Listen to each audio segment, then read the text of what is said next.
آج ہم احصال ثواب کے بارے میں کچھ بات کرتے ہیں۔ فرض، واجب، سنت، نفل، نماز، روزہ، زکوٰۃ، حج، بیان وغیرہ جو بھی نیک کام ہے، ہر نیک کام کا احصال ثواب کر سکتے ہیں۔ میت کا تیجا، 10واں، 40واں اور برسی کرنا اچھا ہے کہ یہ احصال ثواب کے ذرائع ہیں۔ شریعت میں تیجے وغیرہ کے عدم جواز یعنی ناجائز ہونے کی دلیل نہ ہونا خود دلیل جواز ہے، اور میت کے لیے زندوں کا دعا کرنا قرآن کریم سے ثابت ہے، جو کہ احصال ثواب کی اصل ہے۔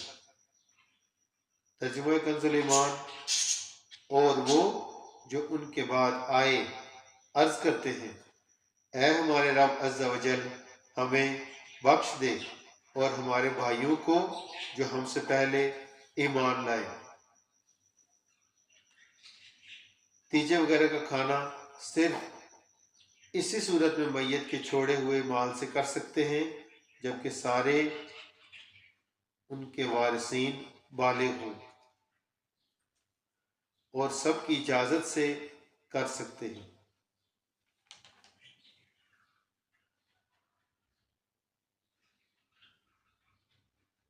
ایک دن کے بچے کو بھی احصال ثواب کر سکتے ہیں، اس کا تیجا وغیرہ بھی کرنے میں کوئی حرج نہیں۔ جو زندہ ہیں ان کو بھی، بلکہ جو مسلمان ابھی پیدا نہیں ہوئے ان کو بھی ایڈوانس میں احصال ثواب کیا جا سکتا ہے۔ مسلمان جنات کو بھی احصال ثواب کر سکتے ہیں۔ بزرگوں کی فاتحہ کے کھانے کو تعظیماً نذر و نیاز کہتے ہیں، یہ نیاز بھی جائز ہے، اسے امیر اور غریب سب کھا سکتے ہیں۔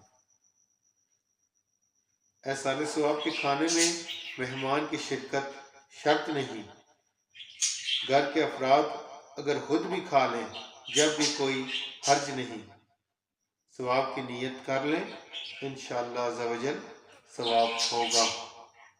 کھانے سے پہلے احصال ثواب کریں یا کھانے کے بعد، دونوں صورتوں میں جائز ہے۔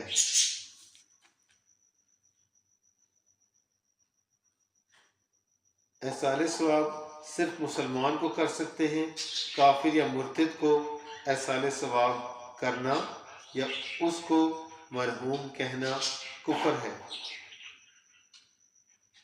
صلو علی الحبیب صلی اللہ تعالی علی محمد۔